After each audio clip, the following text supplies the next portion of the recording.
नमस्कार, स्वागत आपका 5 शहर 5 खबर में। मैं हूं आपके साथ पारुल। मध्य प्रदेश से 5 बड़ी खबरें आपको बताने जा रहे हैं जिन पर दिन भर हमारी नजर होगी। तो 5 तस्वीरें सबसे पहले आप देख लीजिए। तो बात करेंगे कैसे ईरानी डेरे पर जिला प्रशासन और नगर निगम की कार्रवाई की गई।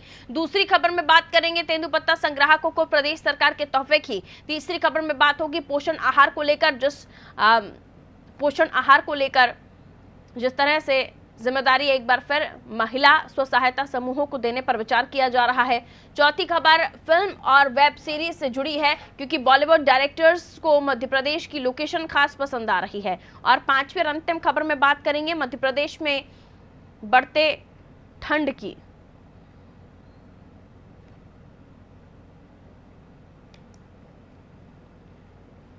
तो मध्य प्रदेश में गुंडे बदमाशों की धरपकड़ के साथ प्रशासन ने अतिक्रमण के खिलाफ भी कार्रवाई शुरू कर दी है। बीते दिनों राजधानी भोपाल के ईरानी डेरे पर पुलिस पर हुए हमले के बाद अब प्रशासन ने ईरानी डेरे में अतिक्रमण के खिलाफ कार्रवाई शुरू की। जिला प्रशासन और नगर निगम की टीम पुलिस बल के साथ भोपाल रेलवे स्टेशन के प्लेटफॉर्म नंबर 6 की तरफ ईरानी डेरे का अतिक्रमण हटाने पहुंची और करीब 12,000 वर्ग फीट पर अवैध कब्जे और निर्माण को जेसीबी मशीन से हटाया गया। हालांकि यहां पर दुकानदारों ने खुद ही अपना सामान हटा दिया। इस कार्रवाई में आधा दर्जन से अधिक जेसीबी मशीनें लगाई गई। वहीं किसी भी विवाद की स्थिति से निपटने के लिए पुलिस ने पूरे इलाके को छावनी में तब्दील कर दिया था। आपको बता दें, ईरानी डेरे पर सालों पहले जिला प्रशासन और नगर निगम ने अतिक्रमण को लेकर कार्रवाई करने की बात कही थी, लेकिन किन्हीं कारणों के चलते ये कार्रवाई नहीं हो सकी और सालों बाद प्रशासन यहां पर कार्रवाई की हिम्मत जुटा पाया है। किसी तरह का कोई विरोध नहीं हुआ। हम प्रशासन शासन का हम जो बिल्कुल सम्मान कर रहे हैं और सहयोग कर रहे हैं। आप लोग भी यहाँ खड़े हैं, आप लोग भी देख रहे हैं। ये कानूनी लड़ाई है, वो हम आगे भी लड़ेंगे और लड़ते रहेंगे। ये बदले की कार्रवाई है। कार्रवाई इसलिए बदले की मैं कह रहा हूँ आपसे बार बार, क्योंकि करोत पे आज से 8-10 दिन पहले किसी अपराधी को पुलिस पकड़ने गई थी। वहाँ पे पुलिस के साथ जो है मारपीट हुई है या जो भी घटना हुई हमें तो नहीं पता, जो हमें न्यूज़ द्वारा पता लगा, ठीक है। और कुछ वहाँ के रहवासियों ने हमें बताया कि ऐसी घटना यहाँ हुई है। करोत पे अपराधी करोत पर था। पुलिस यहाँ से करोत रेड करने गई, अपराधी को पकड़ने गई। उनके साथ जो भी हुआ वो करोत का मैटर था, यहाँ का कोई मैटर नहीं था। ये बदले की कार्रवाई की गई है प्रशासन द्वारा। अराउंड 40 से 45 दुकानें हैं ये जो मेन रोड जो स्टेशन के सामने बनी है, उन्हीं को हटा रहे हैं। नहीं, ये एक नगर निगम की कार्रवाई है और परमिशन नहीं थी नगर निगम की, इसलिए की जा रही है। अगर आई थिंक नगर निगम को इनको मौका भी दिया था, इनको पहले बता भी दिया था और इनको पिछले 4-5 दिन से अवेयर भी कर रहे थे कि आप सामान हटा लें। उसका मुझे आइडिया नहीं। ईरानी डेरे पे भी इस तरह की कार्रवाई करना कहीं से भी उचित नहीं है। लोग सालों साल से काम कर रहे हैं। 15 साल आपकी सरकार रही तब भी रहा, तब अब क्या हो गया ऐसा? ये सब बदले की भावना से काम कर रहे हैं।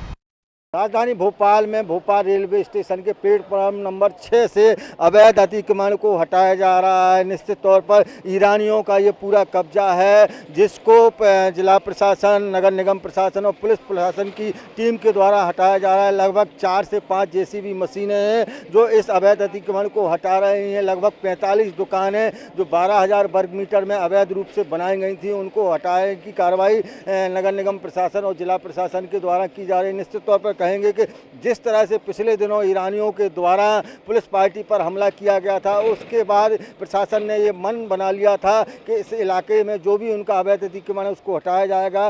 प्लेटफॉर्म नंबर 6 के इस इलाके को पूरा छावनी में तब्दील कर दिया गया है। कई थानों की पुलिस यहाँ पर लगाई गई है। इसके अलावा अतिरिक्त पुलिस बल भी बुलाया गया है और फायर ब्रिगेड की टीम, तमाम टीम यहाँ मौजूद हैं। पूरे एरिया को सील कर दिया गया है। पूरे एरिया को सील करने के बाद ये अतिक्रमण की कार्रवाई हटाने की कार्रवाई की जा रही। किसी प्रकार का कोई विरोध यहाँ पर ऐसा देखने को नहीं मिल रहा, क्योंकि भारी संख्या में पुलिस बल यहाँ पर मौजूद है और इस अवैध अतिक्रमण को निस्तो नाबूद करने की कार्रवाई की जा रही है। कैमरामैन इरफान के साथ भोपाल से नादी टीवी के लिए अंकुर अध्वरी हो।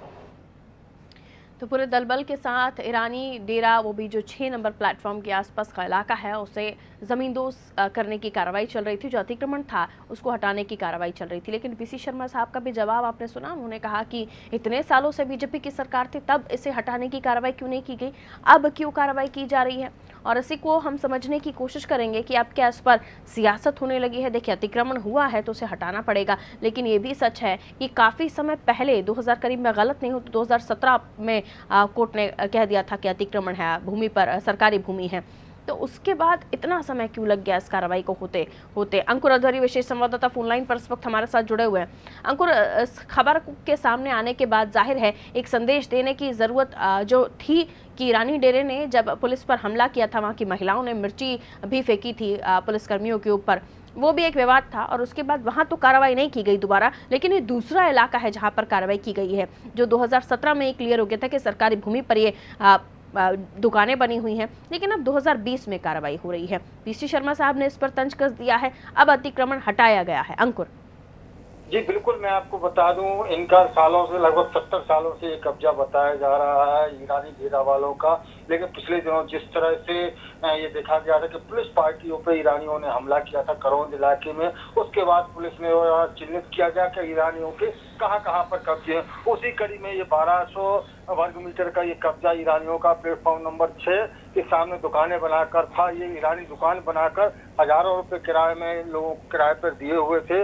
उसके बाद ये प्रशासन के द्वारा कार्रवाई की गई है और लगभग 40 से 45 जो दुकानें हैं उनको हटाया गया। क्योंकि भारी संख्या में पुलिस बल था, इसलिए ये लोग विरोध नहीं कर पाए। लेकिन इनका कहना है कि कानूनी रूप से हम अपनी लड़ाई लड़ेंगे। वहीं दूसरी ओर बात करें सियासत की, तो पीसी शर्मा जो पूर्व मंत्री, उन्होंने कह दिया है कि ये बेरोजगारी फैल रही है, लोगों के पास रोजगार नहीं है, ऐसे में इस अतिक्रमण के माध्यम से लोगों को और बेरोजगार किया जा रहा है। वहीं दूसरी ओर विश्वास सारंग ने पीसी शर्मा को बताया कि ये झुग्गी माफिया है। मतलब एक तरफ से कह सकते हैं कि उन्होंने कहा कि ये कार्रवाई जो की गई है प्रशासन के द्वारा, ये ठीक कार्रवाई की गई। निश्चित तौर पर अब इस पर सियासत भी गर्म हो गई है।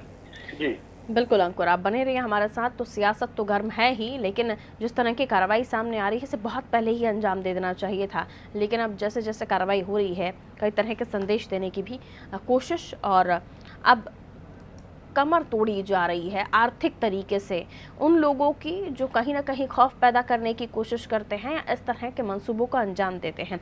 लीगली अगर आपकी प्रॉपर्टी है तो उस पर आप खूब अपना आशियाना बनाइए, खूब दुकानें बनाइए, लेकिन जब प्रॉपर्टी आपकी नहीं है तो आप कब्जा करेंगे और तंत्र चुप बैठेगा, ये तो होने वाला नहीं है। हालांकि इसको अलग ही एंगल और भी दिया जा रहा है, सियासत भी इस पर हो रही है। आगे बढ़ते हैं। मध्य प्रदेश की शिवराज सरकार दिसंबर महीने में प्रदेश के 20 लाख से ज्यादा तेंदुपत्ता संग्राहकों को बोनस बांटने जा रही है। ये राशि 162 करोड़ रुपए है, जो जिला स्तर पर कार्यक्रम आयोजित कर बांटी जाएगी। आपको बता दें, पिछले दिनों बांधवगढ़ टाइगर रिजर्व में हुए वन विभाग के समीक्षा बैठक में मुख्यमंत्री शिवराज सिंह चौहान ने बोनस बांटने के निर्देश दिए थे। इसके बाद मध्य प्रदेश राज्य लघु वनोपज संघ ने बोनस बांटने की तैयारी शुरू कर दी। जानकारी के मुताबिक प्रदेश में 11 लाख परिवारों में 34 लाख से ज्यादा तेंदुपत्ता संग्राहक हैं, जो 1071 वनोपज समितियों के लिए पत्ते तोड़ते हैं। साल 2017 से 2019 के बीच 1937 लॉट बेचे गए। वहीं अच्छा पत्ता संग्रहित करने के लिए 600 समितियों को लाभ मिला है। ये समितियां फायदे में हैं, जिनके करीब 20 लाख संग्राहकों को अब बोनस दिया जाएगा। आपको बता दें, तेंदुपत्ता संग्राहकों को इस बार पिछले सालों की तुलना में कम बोनस मिलेगा। इसको लेकर जो मुख्य कारण बताया जा रहा है, पत्ते के क्रय दाम बढ़ना। तेंदुपत्ता सीजन 2018 में राज्य सरकार ने पत्ते का क्रय रेट 1250 रुपये मानक बोरा से बढ़ाकर 2550 रुपये मानक बोरा कर दिया था।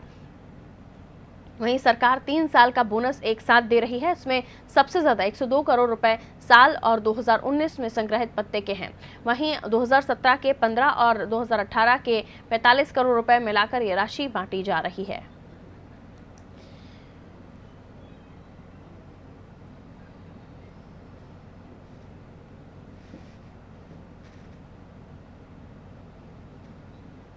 और एक बार फिर से अंकुर अधवरी हमारे साथ इस वक्त फोन लाइन पर मौजूद है। तेंदुपत्ता संग्राहकों को अब बोनस देने की तैयारी है और अब 20 लाख से ज्यादा तेंदुपत्ता संग्राहकों को बोनस बांटा जाएगा। अंकुर, पहले खबर विस्तार से दर्शकों को बताएं। जी बिल्कुल, मैं आपको बता दूं, तेंदुपत्ता संग्राहकों को अगले महीने 162 करोड़ रुपए का बोनस शिवराज सिंह की सरकार बांटी जाएगी। ये 3 साल का पूरा बोनस है। पिछले साल और उसके पहले जो बोनस नहीं बांटा गया था, उसके बाद 162 करोड़ रुपए का ये बोनस बांटा जाएगा। लेकिन इस बार पत्ते की क्रय दर बढ़ने से पहली बार इन लोगों का बोनस जो है वो कम बना है। इसके तौर पर जो पहले मानक बोरा रहता था वो 1250 रुपये रहता था, लेकिन इस बार जो मानक बोरा है वो 2550 रुपये मानक बोरा हो गया। इसका इस बार बोनस कम बना है।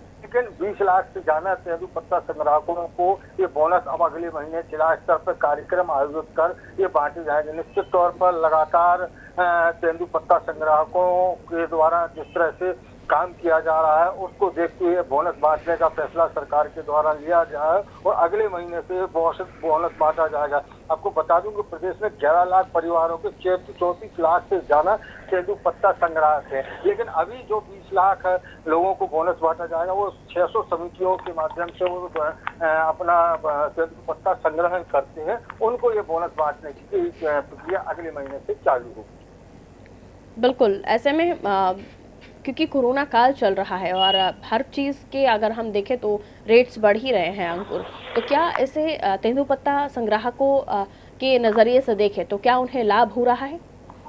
जी बिल्कुल, जो बोनस भले ही इस बार पिछली साल से कम हो, लेकिन जो तेंदुपत्ता की जो मानक बोरा की लागत है वो पिछली बार से क्रय करने की वो बड़ी है। निश्चित तौर पर इसमें तो उनको फायदा हुआ है। अब रही बात बोनस की, तो बोनस भले ही कम है लेकिन जो तेंदुपत्ता जो संग्रहण करते हैं उसमें उनको लाभ मिला है, लगभग दोगुना लाभ हो रहा है। तो इससे एक तरफ उनको बोनस कम मिला है लेकिन दूसरी तरफ ये लाभ तो जरूर हुआ है। निश्चित तौर पर कोरोना काल चल रहा है, ऐसे में सरकार ये चाहती कि ज्यादा से ज्यादा इन लोगों की मदद कैसे हो सके, उसको ये बोनस के रूप में भी अब सरकार देगी और संग्रहण की जो राशि है वो तो पहले ही उनको डबल दे दी गई है। चलिए अंकुर बने रहिए। तो 1071 वनोपज समितियों के लिए पत्ते तोड़ते हैं 11 लाख परिवार, 34 लाख से ज़्यादा तेंदुपत्ता संग्राहक हैं। चलिए अगली खबर की ओर बढ़ रहे हैं। मध्य प्रदेश सरकार एक बार फिर पोषण आहार तैयार करने की जिम्मेदारी महिला स्व सहायता समूहों को सौंपने की तैयारी में है। इसका प्रस्ताव करीब 2 महीने बाद आगे बढ़ गया है। पंचायत एवं ग्रामीण विकास विभाग ने सभी संबंधित विभागों को अभिमत में ले लिया है और अब विभाग के मंत्री की प्रशासकीय मंजूरी का इंतजार है। विभाग कैबिनेट की अगली बैठक में ये प्रस्ताव ले जाने की तैयारी कर रहा है। आपको बता दें, मार्च में शिवराज सिंह चौहान ने मुख्यमंत्री की कुर्सी संभालते ही ये घोषणा की थी और पंचायत एवं ग्रामीण विकास विभाग ने इसका प्रस्ताव तैयार कर लिया था।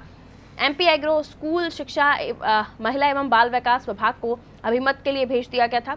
विभागीय सूत्र बताते हैं कि सभी संबंधित विभागों का अभिमत आ गया है। अब प्रस्ताव पंचायत मंत्री डॉक्टर महेंद्र सिंह सिसोदिया के समक्ष प्रस्तुत किया जाएगा।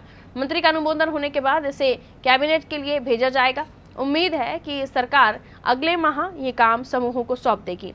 उल्लेखनीय है कि सुप्रीम कोर्ट की सख्ती के बाद वर्ष 2018 में शिवराज सरकार ने पोषण आहार समूहों से बनवाने का फैसला लिया था, लेकिन कमलनाथ सरकार ने समूहों को अनुभव न होने का तर्क देते हुए पिछले साल ये काम एमपी एग्रो को सौंप दिया था।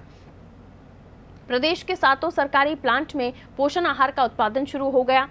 इनमें से शिवपुरी और रीवा प्लांट में 2 महीने पहले ही उत्पादन शुरू हुआ। इन प्लांट्स में हर माह 13,000 टन पोषण आहार तैयार हो रहा है।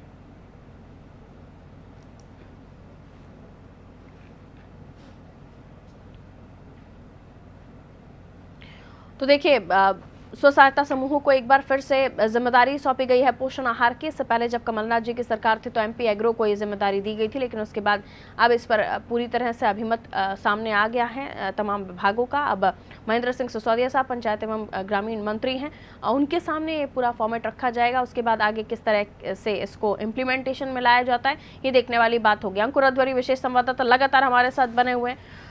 अंकुर, एमपी एग्रो को दिया गया था कमलनाथ सरकार के समय ये काम, लेकिन वापस से महिला स्व सहायता समूहों को देने की बात की जा रही है। कमलनाथ साहब की सरकार का तर्क ये था कि कोई अनुभव नहीं है महिला स्व सहायता समूह को, एमपी एग्रो को इसलिए दिया गया। लेकिन अगर अनुभव नहीं था तो अनुभव तो अभी भी नहीं है, फिर कैसे इन्हें इतनी महत्वपूर्ण जिम्मेदारी दी जा रही है? क्योंकि पोषण आहार हर उस कुपोषित बच्चे के पेट में भी जाता है जिसकी बॉडी की ज़रूरत को पूरा करना बहुत ज़रूरी होता है ताकि कुपोषण का दंश खत्म हो सके। कई और महत्वपूर्ण चीज़ें इसमें जोड़कर देखा जा सकता है पोषण आहार में। लेकिन ये जो पॉलिटिक्स हमने देखी इस मामले में, इसे आप कैसे देखते हैं और इस खबर को और किस एंगल से समझते हैं? जी बिल्कुल, मैं आपको बता दूं ये पूरी इस पोषण आहार के मामले में जो है वो पूरी राजनीति हो रही है। जिस तरह से पहले पोषण आहार का जिम्मा आंगनबाड़ियों का में जो पोषण आहार पहुंचा जाता था वो जिम्मा स्वसहायता समूह का था। शिवराज सिंह की सरकार गई, उसके बाद जब कमलनाथ की सरकार आई तो इन्होंने एमपी एग्रो को ये पूरा काम दे दिया। लगभग 150 करोड़ से 7 सेंटर एमपी एग्रो ने तैयार किए थे। लेकिन जैसे ही शिवराज सिंह की सरकार आई उन्होंने घोषणा की कि फिर से पोषण आहार का काम स्वसहायता समूह को दिया जाए, क्योंकि स्वसहायता समूह की जो महिलाओं के जो स्वसहायता समूह रहते हैं ये लोग ग्रामीण क्षेत्रों में रहते हैं, जाना अच्छे बेहतर ढंग से ये लोग पोषण आहार बच्चों तक पहुंचा सकते हैं। इसी को देखते हुए अब फिर से सरकार का ये सोचना है कि ज्यादा से ज्यादा स्वसहायता समूह को भी लाभ हो और अच्छे से अच्छा पोषण आहार बच्चों तक पहुंचाया जा सके। निश्चित तौर पर कहेंगे कि एक तरफ कांग्रेस ने एमपी एग्रो का ये काम दिया था तो शिवराज सरकार फिर से महिला स्वसहायता समूह को ये पूरा काम देने वाली है। बिल्कुल, मैं लौटूंगी आपके पास, आप बने रहिए। तो एमपी एग्रो को ये काम दिया गया था कमलनाथ जी के समय पर, लेकिन अब वापस महिला स्व सहायता समूहों को दिया गया है। इस पर भी अलग तरह की पॉलिटिक्स है मध्य प्रदेश में। चलिए आगे बढ़ते हैं। महाराष्ट्र की राजधानी मुंबई के बाद अब मध्य प्रदेश फिल्म मेकर्स और डायरेक्टर्स की पहली पसंद बनता जा रहा है। शूटिंग के लिए प्रदेश के खूबसूरत लोकेशंस न सिर्फ सुरक्षित हैं बल्कि सुविधाजनक भी हैं। शूटिंग को लेकर परमिशन और एनओसी मिलना भी यहां दूसरे राज्यों के मुकाबले आसान है, लिहाजा मध्य प्रदेश डायरेक्टर्स की पहली पसंद बनता जा रहा है। वहीं फिल्मों की स्क्रिप्ट के मुताबिक ग्रामीण बैकग्राउंड वाले लोकेशन भी यहां आसानी से मिल जाते हैं। पिछले 3 सालों के सफर पर गौर करें तो सबसे ज्यादा फिल्मों की शूटिंग एमपी में हुई है। लॉजिंग, खान पान, आउटसाइडर सपोर्टिंग टीम के साथ साथ सहयोगी कलाकार भी यहां आसानी से और कम बजट में डायरेक्टर्स को उपलब्ध हो जाते हैं। लिहाजा मध्य प्रदेश दूसरे राज्यों के मुकाबले फिल्म शूटिंग के क्षेत्र में तेजी से आगे बढ़ रहा है। इसकी वजह से एमपी में फिल्म और वेब सीरीज की शूटिंग में हर साल इजाफा हो रहा है। अब तक 300 से ज्यादा फिल्मों की शूटिंग हो चुकी है। बीते साल 23 फिल्मों की शूटिंग हुई। अनलॉक के बावजूद 5 फिल्में और वेब सीरीज की शूटिंग हुई। कम बजट के साथ साथ 700 करोड़ की बड़ी बजट की फिल्में भी प्रदेश में शूट होने वाली हैं। इतना ही नहीं, आगे 20 से ज्यादा फिल्में और वेब सीरीज की शूटिंग प्रदेश में होनी है। तो डायरेक्टर्स की पसंद मध्य प्रदेश बनता जा रहा है। लेकिन ऐसे में क्या पॉलिसीज में चेंज करना जरूरी है? क्योंकि देखिए, फिल्म मेकर्स का आना, डायरेक्टर्स का आना और मध्य प्रदेश की जो युवा है या फिर जो आर्टिस्ट हैं उनको सपोर्ट मिलना, और साथ ही साथ जो व्यापारी हैं उनके लिए सरकार जो बाकी राज्यों में भी अलग तरह के प्रावधान हैं, लेकिन यहाँ पर मध्य प्रदेश में आसानी से मिल जाता है। तो मध्य प्रदेश सरकार या फिर राजस्व को कोई फ़ायदा समझने की कोशिश करते हैं। अंकुर अधवरी लगातार हमारे साथ बने हुए हैं। अंकुर, कैसे देखते हैं एमपी में बढ़ रहा डायरेक्टर्स, प्रोड्यूसर्स का इंटरेस्ट लोकेशन को लेकर खास तौर पर और सुविधाओं को लेकर? जी बिल्कुल, मैं आपको बता दूं एमपी में लगातार पिछले 3 सालों में लगभग 300 से ज्यादा फिल्में अभी तक की शूटिंग हो चुकी है। और बीते साल की बात करें तो 23 फिल्मों की शूटिंग यहाँ हुई। इसका मुख्य कारण ये है कि यहाँ पर जो एनओसी है या अन्य जो चीजें परमिशन होती है वो बड़े और राज्यों की अपेक्षा यहाँ आसानी से मिल जाती है। लोकेशन की बात करें तो मध्य प्रदेश में काफी अच्छी लोकेशन है, चाहे खजुराहो की हो, चाहे मांडू की हो, चाहे पचमढ़ी की हो, चाहे सांची की हो, या अन्य जो लोकेशन काफी खूबसूरत मिल जाती है। काफी सारा कह सकते हैं ग्रामीण परिवेश इनको यहाँ पर मिल जाता है। इसके साथ साथ जो और अन्य सुविधाएं हैं वो इन लोगों को आसानी से मध्य प्रदेश में मिल जाती है। इसका इनकी पसंद बनता जा रहा है। निश्चित तौर पर अब राज्य सरकार को भी इससे फायदा होगा और राजस्व की प्राप्ति भी अब आगे से सरकार ये सोच रही है कि इस पर भी कुछ इनसे ऐसा एग्रीमेंट किया जाए कि स्थानीय लोगों को रोजगार भी मिले और राजस्व की भी प्राप्ति हो। जी बिल्कुल, ये कदम रोजगार के हित में भी होगा और ख़ासतौर पर एमपी में जो आर्टिस्ट हैं वो टैलेंट भी प्रमोट हो पाएगा बड़े प्लेटफॉर्म्स पर। बने रहिए अंकुर हमारे साथ। चलिए बात करेंगे अब अगली खबर की। राजधानी भोपाल समेत मध्य प्रदेश में अब ठंड ने जोर पकड़ लिया है। इस सीजन में पहली बार पारा मंडला में 7 डिग्री सेल्सियस तक आ गया। प्रदेश में ये सबसे ठंडा दिन रहा। इससे एक दिन पहले रात का न्यूनतम तापमान पचमढ़ी और नौगांव में 9 डिग्री तक आया था। भोपाल में भी तापमान में 1.4 डिग्री सेल्सियस तक की गिरावट दर्ज की गई। यहां पर तापमान सामान्य से 1 डिग्री नीचे 11.4 डिग्री सेल्सियस रहा। दिन का तापमान भी सामान्य से 2 डिग्री कम 25.6 डिग्री सेल्सियस आ गया। एक दिन पहले भोपाल का तापमान 12.8 डिग्री सेल्सियस था। वहीं कुछ जगहों पर सुबह कोहरा भी रहा और वरिष्ठ मौसम वैज्ञानिक जीडी मिश्रा ने बताया कि अगले 2 दिन तापमान में कुछ और गिरावट रहेगी। भोपाल में रात का तापमान 9 डिग्री तक आ सकता है। हालांकि इस दौरान 29 से एक और पश्चिम विक्षोभ आ रहा है। इसके अलावा बंगाल की खाड़ी में एक लो प्रेशर एरिया भी बन रहा है। इसके कारण दोबारा तापमान बढ़ेगा, हालांकि ये सामान्य से 1-2 डिग्री तक ही बढ़ेगा। इसमें लोगों को ठंड से कुछ राहत मिलेगी।